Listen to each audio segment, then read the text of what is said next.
ഓഹരി വിലയിൽ ക്രമക്കേട് നടത്തിയെന്ന് ബോധ്യപ്പെട്ടതിനെ തുടർന്ന് ഹിമാചൽ ആസ്ഥാനമായ NS ഇൻഡസ്ട്രീസ് NSIL എന്ന കമ്പനിയെയും അതിൻ്റെ പ്രൊമോട്ടർമാരെയും വിലക്കി securities and exchange board of India.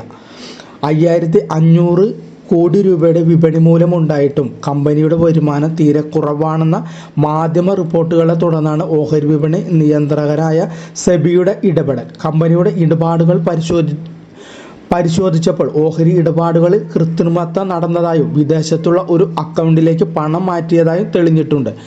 ഓഹരി വിപണിക്ക് നൽകിയ വെളിപ്പെടുത്തലുകളും തെറ്റായ വിവരങ്ങളാണ് ഉണ്ടായിരുന്നത്. സമാനമായ ക്രമക്കേടുകൾ നടന്നതായി തെളിഞ്ഞ പചേലി ഇൻഡസ്ട്രീസ് ഫിനാൻസ് ലിമിറ്റഡ് എന്ന കമ്പനിക്കെതിരെയും സെബി നടപടിയെടുത്തിട്ടുണ്ട്. സംഭവം എങ്ങനെയാണെന്ന് വെച്ചാൽ, കുറച്ച് ദിവസങ്ങൾ മുമ്പ് ഒരു ദേശീയ മാധ്യമത്തിൽ വന്ന ഒരു റിപ്പോർട്ടാണ് സംഭവങ്ങളുടെ തുടക്കം. അധികം ആർക്കും അറിയാതിരുന്ന ഒരു ടെക്സ്റ്റൈൽ കമ്പനിയുടെ ഓഹരി വില കുതിച്ചു കയറിയത് ചൂണ്ടിക്കാട്ടിയായിരുന്നു വാർത്ത.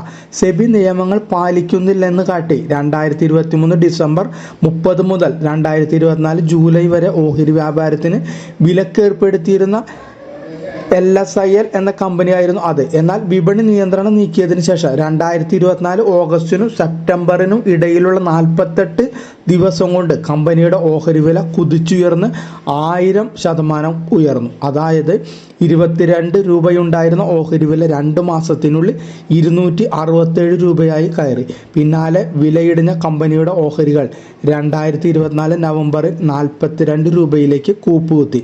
പിന്നീട് നില മെച്ചപ്പെടുത്തിയ ഓഹരി നിലവിൽ 61 രൂപയ്ക്കാണ് വ്യാപാരം ചെയ്യുന്നത്. കഴിഞ്ഞ വർഷം ഡിസംബറിന് ശേഷം തുടർച്ചയായി ഓഹരി വില അപ്പർ സർക്യൂട്ടിൽ എത്തിയതോടെയാണ് PIFL എന്ന കമ്പനി സെബിയുടെ നിരീക്ഷണ വലയത്തിലെത്തുന്നത്. സാമ്പത്തിക കാര്യങ്ങളിൽ ദുർബലമാണെങ്കിലും ഓഹരി വില കുതിച്ചുയർന്നതിൽ സംശയം തോന്നിയാണ് 2 കേസുകളിൽ സെബിയുടെ ഇടപെടൽ. കഴിഞ്ഞ 3 സാമ്പത്തിക വർഷങ്ങളിലും പറയത്തക്ക പ്രവർത്തനഫലം പുറത്തുവിടാനും കമ്പനികൾക്ക് കഴിഞ്ഞിരുന്നില്ല. പരമ്പരാഗത മാർഗങ്ങൾക്കൊപ്പം സ്ക്രീനർ പോലുള്ള ഫിനാൻഷ്യൽ ഡാറ്റ പ്ലാറ്റ്ഫോമുകളുടെ കൂടി സഹായത്തോടെയാണ് സെബി അന്വേഷണം പൂർത്തിയാക്കിയത്. ഇത് നിക്ഷേപകർക്ക് പണം നഷ്ടമാകാതിരിക്കാൻ ഇടയാക്കിയെന്നാണ് വിലയിരുത്തൽ. ട്രേഡർമാരുടെ ഒരു സംഘമാണ് ഈ തട്ടിപ്പിന് പിന്നിൽ പ്രവർത്തിച്ചത്. ഇവർ വലിയ തുകയ്ക്ക് ഓഹരികൾ വാങ്ങിക്കൂട്ടുകയും പിന്നീട് വിറ്റൊഴിക്കുകയും ചെയ്തു. ഇതോടെ വിലയിടിഞ്ഞ ഓഹരികൾ കൂപ്പുകുത്തുകയും ചെയ്തു. ആർട്ടിഫിഷ്യൽ ഇന്റലിജൻസ്, റോബോട്ടിക്സ് തുടങ്ങിയ മേഖലകളിലേക്ക് കമ്പനി പ്രവേശിക്കുന്നു. വിദേശ ഡയറക്ടർമാരെ നിയമിക്കുന്നു. ദുബായിൽ കമ്പനിയുടെ ശാഖ തുടങ്ങുന്നു. മറ്റൊരു വലിയ കമ്പനിയെ ഏറ്റെടുക്കും തുടങ്ങിയ പ്രഖ്യാപനങ്ങളും ഇതിനിടയിൽ കമ്പനി നടത്തി. ഇതെല്ലാം വ്യാജമായിരുന്നു എന്നും സെബിയുടെ അന്വേഷണത്തിൽ കണ്ടെത്തി.